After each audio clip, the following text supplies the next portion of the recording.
What if I told you that almost everything you love about Christmas was stolen? Seriously.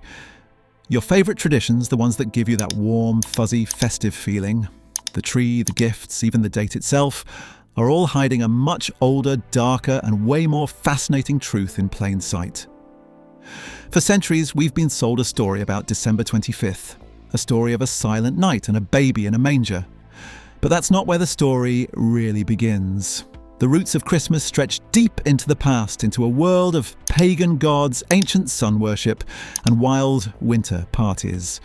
In this video, I'm going to prove to you that Christmas as we know it was brilliantly rebranded from ancient pagan rituals. We're going to peel back the tinsel to reveal the ghosts of holidays past, and by the end, you'll never look at a Christmas tree the same way again. The elephant in the room. December 25th. Let's start with the big one, the date, December 25th. For billions of Christians, this is the sacred day of Jesus Christ's birth. It's the bedrock of the whole holiday. But what if I told you the Bible never mentions this date? Not once. In fact, most biblical scholars agree Jesus was likely born in the spring. The Gospel of Luke describes shepherds watching their flocks by night, something they do during the lambing season in springtime, not in the cold of a Judean winter. For the first few centuries, early Christians didn't even agree on a birthday for Jesus. Dates in March, April, and May were all thrown around, and besides, celebrating birthdays was often seen as a pagan thing to do. So, if December 25th didn't come from the Bible, where did it come from? The answer is one of the greatest marketing moves in human history. To get it, we need to go back to ancient Rome. As the Roman Empire expanded, it kept running into other cultures with their own gods and festivals. Instead of banning them, Rome usually just absorbed them. And in the heart of winter, two massive pagan festivals dominated the calendar: Saturnalia and the birth of the unconquered sun, or Dies Natalis Solis Invicti. Saturnalia was a week-long blowout in mid-December for Saturn, the god of agriculture. It was pure, unfiltered chaos and fun. Social norms were flipped upside down. Masters served their slaves, public gambling was totally fine, and a lord of misrule was chosen to run the party. It was a time of feasting, drinking, and, you guessed it, giving gifts. Sound familiar? Then, right on December 25th, came the festival of Sol Invictus. This was the birthday of the unconquered sun god. After the winter solstice, the darkest day of the year, this festival celebrated the sun's triumphant return as the days started getting longer. It was a celebration of light conquering darkness. Now, put yourself in the shoes of an early Christian leader in the 4th century.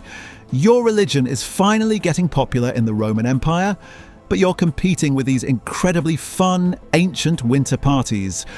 How do you convince people to ditch their festivals for your new faith? You don't. You rebrand. The popular theory among historians is that the church made a strategic choice. In 336 AD, we see the first recorded celebration of Christmas on December 25th in a Roman almanac. By putting the birth of Jesus, the light of the world, on Oxlifwen on the exact same day as the festival of the unconquered sun, the church created an easy switch. They gave people a new story for a party they were already having. To be fair, some modern scholars have other ideas. A few argue the date was picked for theological reasons, calculating it as 9 months after March 25th, the supposed date of Jesus' conception. But whether it was a deliberate takeover or just a very convenient coincidence, the result was the same. The cultural pull of the Roman solstice parties was just too strong. As Christianity grew, the wild energy of Saturnalia and the sun worship of Sol Invictus were folded in. The gift-giving, the feasting, the lights and the darkness, they weren't erased. They were just given a new name. The birth of the sun became the birth of the sun. It was a genius-level rebrand. Christmas tree, a forest god in your living room. Every year, millions of us drag a tree into our living rooms, cover it with lights and shiny things, and pile gifts under it. We do this without even thinking. But have you ever actually stopped to ask why? What on earth does an evergreen tree have to do with a baby born in a desert stable? The short answer is absolutely nothing. The Christmas tree is probably the most obvious pagan ghost in the room. Long before Christianity, evergreens were sacred to ancient people, especially in winter. When the world looked dead, the leaves were gone, and the ground was frozen, evergreens stayed stubbornly green. They were a powerful symbol that life goes on, even in the darkness, and a promise that spring would come back. Ancient Egyptians brought green palm rushes into their homes during the winter solstice to celebrate life winning over death. The Romans decked out their houses with evergreen boughs for Saturnalia. The Druid priests of the ancient Celts used evergreen branches in their temples as a symbol of everlasting life. And for the Norse and Germanic tribes in Northern Europe, the evergreen was a key part of their winter festival, Yule. The tradition of bringing a whole tree inside and decorating it seems to come from the 16th century Germany. Legend has it that the Protestant reformer Martin Luther was the first person to add lighted candles to a tree, after being inspired by the sight of stars twinkling through the trees. But the symbolism he was tapping into was thousands of years old. The whole idea of bringing a symbol of life indoors to ward off winter's darkness is a purely pre-Christian idea. There's a fascinating story about St. Boniface in the 8th century that works as a perfect allegory. The legend says he found a group of pagans about to sacrifice a child at the base of a giant oak tree dedicated to the god Thor. To stop them, Boniface supposedly chopped the oak down, and a small fir tree miraculously sprang up in its place. He declared the new tree a symbol of Christ, its triangular shape representing the Holy Trinity. Now that story is almost certainly a myth, but it shows you exactly what happened. The church didn't invent a new tradition. It took over the pagans' sacred tree, cut down the old meaning, and planted a new one right in its place.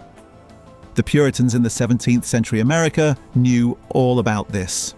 They actually banned celebrating Christmas in Massachusetts in 1659, partly because they hated its pagan roots and all the heathen traditions like decorating with evergreens. So when you're hanging ornaments on your tree, you're not just taking part in a Victorian or German tradition, you're unknowingly channeling an ancient pagan ritual echoing Romans, Druids, and Vikings who all looked at a green plant in the dead of winter and saw hope. Kissing. Under the mistletoe. A Druid's blessing. Of all the Christmas traditions we have, this one might be the weirdest. We hang a parasitic plant in a doorway and get to kiss anyone standing under it. Where did that even come from? The story starts with the ancient Druids in Celtic Europe. For them, mistletoe was one of the most sacred plants you could find. It's a parasite that grows on oak trees, which they also considered sacred. What made mistletoe so magical was that it stayed green and even grew berries in the winter when the host tree looked totally dead. It seemed to have its own life force hanging between heaven and earth. The Druids believed it had mystical powers. It could heal sickness, protect against evil, and, most importantly, boost fertility. They would harvest it with a golden sickle in a special ceremony, making sure it never touched the ground. Norse mythology also has a powerful story about it. The goddess Frigg, mother of the god Balder, made everything on earth promise not to harm her son. But she forgot to ask the humble mistletoe. The trickster god, Loki, made an arrow out of mistletoe and tricked Balder's blind brother into shooting it, which killed Balder instantly. In one version of the myth, Frigg's tears became the mistletoe's white berries. When Balder was brought back to life, she was so happy that she declared mistletoe a symbol of love and peace, promising a kiss to anyone who passed underneath it. With all these pagan connections to magic, fertility, and even the death of a god, it's no surprise the early Christian church wanted nothing to do with mistletoe. It was largely unwelcome in churches, seen as a defiant symbol of the old pagan ways. It was just too pagan to be absorbed. So how did it survive? It basically went into hiding as a piece of folklore. The kissing tradition we know today seems to have popped back up in the 18th century England, probably among the servant classes, as a fun party game. The original custom was that a man could pluck one berry for every kiss he stole. When all the berries were gone, the kissing was over. It was a rare, socially acceptable excuse for a little flirting in a very buttoned-up time. That mistletoe in your doorway is a survivor. It's a tradition so drenched in pagan magic that it couldn't be co-opted by the church. Instead, it hung around for centuries on the fringes and snuck back into our homes as a beloved, if slightly bizarre, part of the holidays. If your mind is a little blown by this secret history of Christmas, and you enjoy uncovering the truth behind the stories we all think we know, do me a favour and hit that subscribe button and turn on notifications. We dig into topics like this all the time, and you won't want to miss what's next. The Yule log and wassailing, fire, feasts and carols. Let's talk about that cosy feeling of a fire on a cold winter night. The image of a crackling fireplace is core to our idea of Christmas. This too has a name and a history that's older than Christianity, the Yule log. This tradition comes straight from the Norse and other Germanic people of Northern Europe and their winter solstice festival, Yule. For them, Yule was a 12-day festival celebrating the sun's return. A key part of the festival was burning the Yule log. This wasn't just some random piece of wood, it was often a whole tree trunk, carefully chosen and brought into the home with a big ceremony. The fat end would be fed into the hearth, and it was meant to burn continuously through all 12 days, a symbol of light and warmth in the darkest time of year. The fire was a tribute to the gods like Thor, and a magical ritual to coax the sun to come back. The ashes from the Yule log were believed to be magical. They could protect the home from lightning and evil, and people would scatter them in the fields for a good harvest. They'd even save a piece of the log to light next year's log, creating an unbroken chain of good luck. As Christianity spread, the Yule festival was absorbed into the 12 days of Christmas, and the Yule log tradition just came along for the ride. While most of us aren't burning an entire tree in our fireplace today, the tradition lives on in the very delicious form of the bûche de Noël, or Yule log cake that you see in bakeries.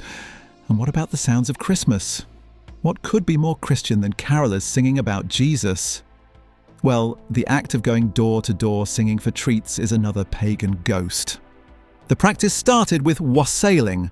The word wassail comes from the Old English phrase waes hael, which basically means be healthy.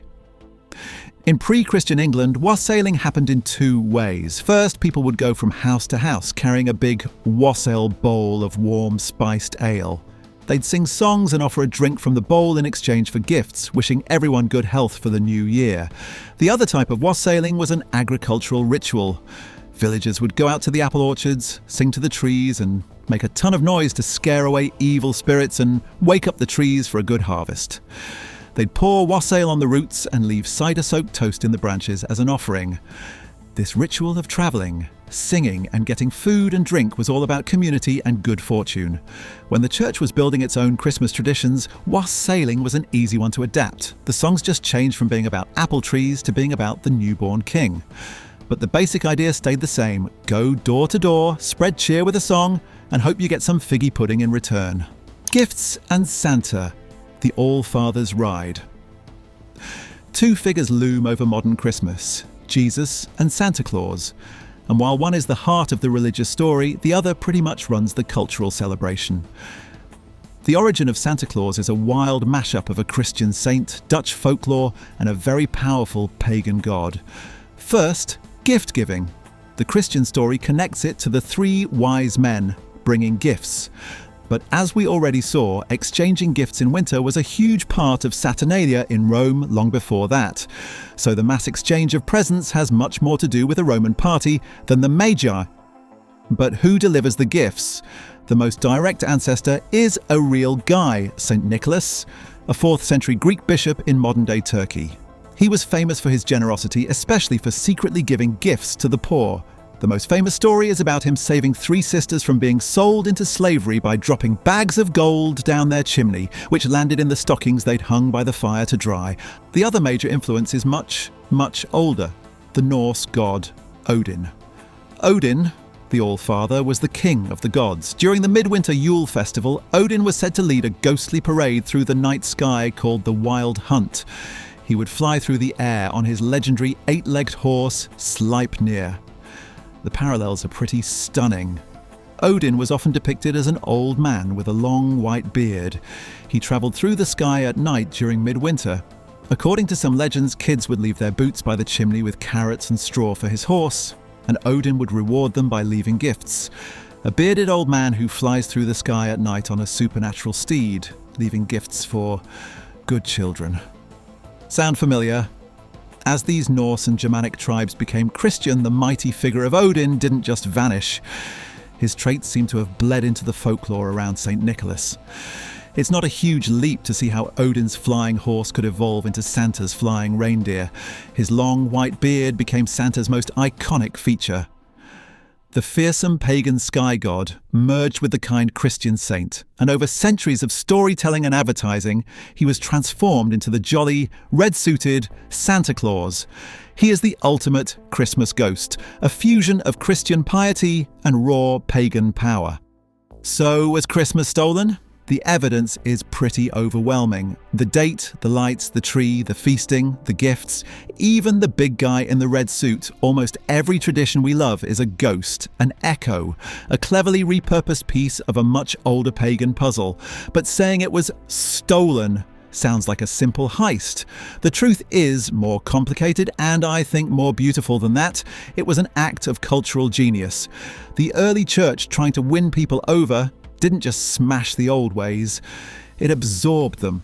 It took the primal human need to find light in the darkness, to celebrate life in the middle of winter, and to find joy with each other. And it just layered its own story right on top. So this year, when you hang an ornament on your tree or share a gift, you're not just taking part in a 2,000-year-old Christian story, you're part of a ritual that's thousands of years older. A powerful human tradition of finding hope in the cold and celebrating the return of the light. The story of Christmas is way bigger, more complex and more human than you were ever told. What traditions surprised you the most? Are you Team Sol Invictus or Team Saturnalia? Let me know down in the comments below. I'd love to hear what you think. And if you want to keep digging up more hidden histories, make sure you hit that like button and subscribe for more. Thanks for watching and see you in the next one.